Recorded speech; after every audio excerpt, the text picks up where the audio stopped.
Let's go.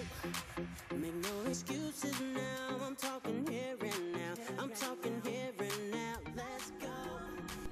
Hi, I'm Cram, and today we're taking a look at Microsoft's Kinect Sports Rivals, which has been developed by UK developer Rare, who are well versed in Kinect games considering their history on Xbox 360.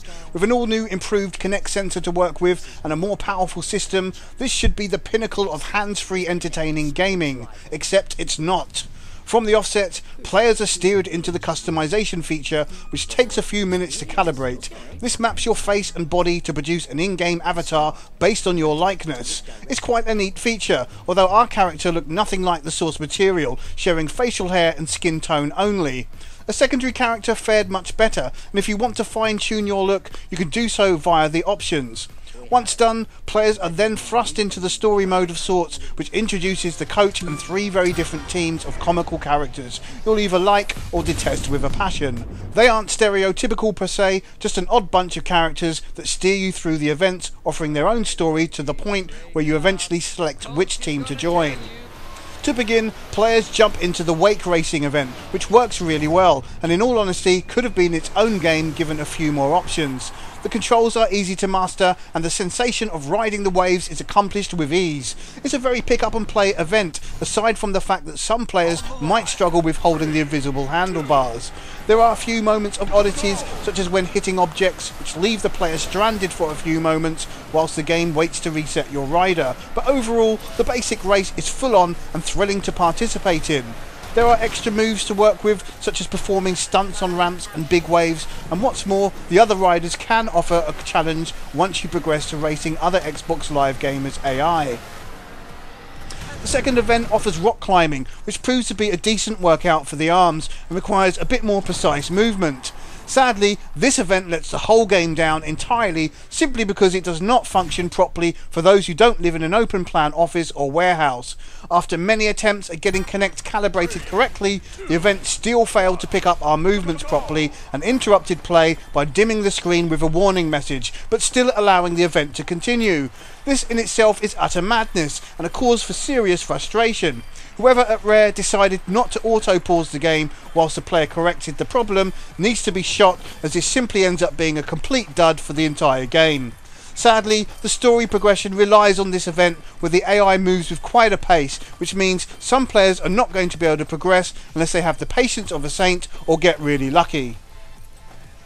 Next up is shooting, an age-old barrier for hands-free gaming, but accomplished fairly well here, as players pick up a gun and simply point their finger at the screen. The shooting itself is automatic, so it's simply a pointing game, which to be honest has very little appeal. Kinect does pick up the movement fairly well, but the crosshair does feel a little light and floaty. The event itself is fairly solid, as players go against a single opponent and try to outscore them by shooting various themed targets and even shooting the opposition's targets as well. There's an interruption cannon move as well, which has to be built up and can be unleashed onto the opponent, who then has to not only shoot the targets but dodge the incoming fire as well. Sadly, due to the simplicity of the event, it's not something that will see a lot of playtime compared to some of the more engaging offerings. Moving on, and players step up onto the pitch with a football game, which requires players to kick the ball in passing motions to other players whilst avoiding moving defenders, then shooting at goal. If the goal is saved or scored, the AI then takes over as players sit in goal and try to save the ball. There's a neat counter-attack option should the player punch the ball out, but this option isn't always available. Much like the shooting event, this is a very simple event that requires little skill and has limited appeal for long-term play. It's fun for a few rounds and feels good when heading a ball into the back of the net, but the enjoyment factor is short-lived given how few options there are. The next event is a classic from the very first Kinect Sports and is once again well realised here in the bowling alley. Players go up against two opponents with the aim of scoring the most points, as you would expect. This is one of the better events on offer and allows players to add a bit of aftertouch to their killer moves, which is neat and adds a bit of skill mastery to proceedings. It's always a joyous moment when getting a strike or even a spare, although lacking in the fanfare music of the original, which kind of made the game. Sadly, players are forced to look at the opponents themselves when it's their turn, rather than their actual attempt, which seems a bit of an odd design choice by Rare, although admittedly saves a bit of time waiting. Having the choice to not watch them at all or watch their run entirely would have been more sensible. As it stands, bowling is one event that beckons to be replayed simply because it seems like a match made in heaven for Kinect.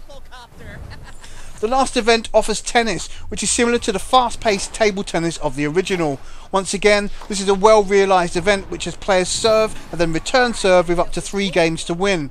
Players can add top and backspin to shots, and there's even coming close to the net, smashes and lobs thrown in as expected. The gameplay is very good here, with decent responsiveness from Kinect and highlights that the device can work under the right conditions. Like the bowling, this is an event that begs to be replayed and totally fun to boot, which is what counts. In terms of looks, Kinect Sports Rivals offers colourful, fairly detailed characters and environments, making it a far cry from the original Xbox 360 game. It's a solid looking game that works well across all the events, with nothing really to fault here aside from the slightly fiddly interface which requires open hand presses and grips to move across the horizontal plane to change pages. Whilst ultra slick in terms of looks, it's not the most accessible menu interface, with some things buried away. Luckily, players can use voice commands which work well enough, and in some cases is much quicker than using hand gestures. Audio is top quality, what with its friendly sounding Scottish narrator who guides you through the basics, the stern and stereotypical drill sergeant like coach, and the wacky and sometimes out there cast of characters. Special mention has to go to the oddball Max on Team Viper, who simply makes the story mode extremely entertaining with his weird movements and goofy remarks. The music is also top quality, with some excellent pumping tracks which are well suited to the game. It's obvious a lot of care and attention was placed in this department and is all the more better for it. In terms of longevity, there are only 6 events on offer here at the core of the game, with some taking up more time than others, and a few you'll probably play very little over the longer term. However, there's a wealth of options to compare to and indulge in, such as upgrades for your character for each event, which include unlockable outfits and gear, and taking things to the wider field, events versus other Xbox Live players via matchmaking when they're offline. You can also challenge rival players in specific events for bragging rights, and there are leaderboards to check to see how you compare globally. So although the events are few, there's enough challenge and a decent sense of progression on offer, which should keep dedicated players coming back for more. Some events also offer local split-screen play for up to 4 profiles as players take turns to outperform each other, which is great for gatherings. To conclude, Kinect Sports Rivals is a cool little game that offers some genuine fun-filled moments across its varied events. As mentioned, the big white elephant in the room is the climbing, which is the only event that highlights that Kinect 2 doesn't work well in all scenarios and for all people. How this passed through the testing is unclear. Due to the fact that the climbing is tied to the story and cannot be bypassed, leaves the story mode in a bit of a mess, considering the main event requires players to come in first, which is almost impossible due to the technical hang-ups here. Aside from this though, all the other events work well, with some even being good enough to warrant multiple plays. Luckily, there's a quick option to ignore all the XP gains, fans and extras and just jump into the events, although sadly, for those starting out here, there are no tutorials tied to this mode, which leaves first time players at odds with the game. There are perhaps one too many inconsistent and poor design choices here to make the game stand out as a must-have game, and in reality is not really the showcase Kinect game to win over the cynical.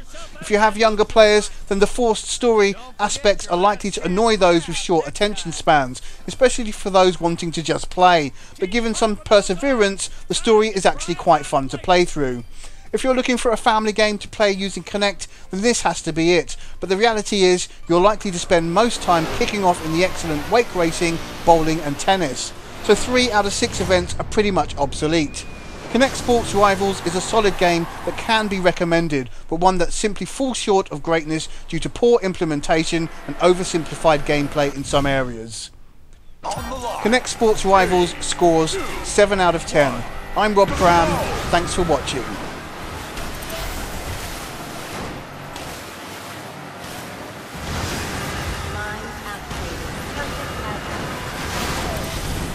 Person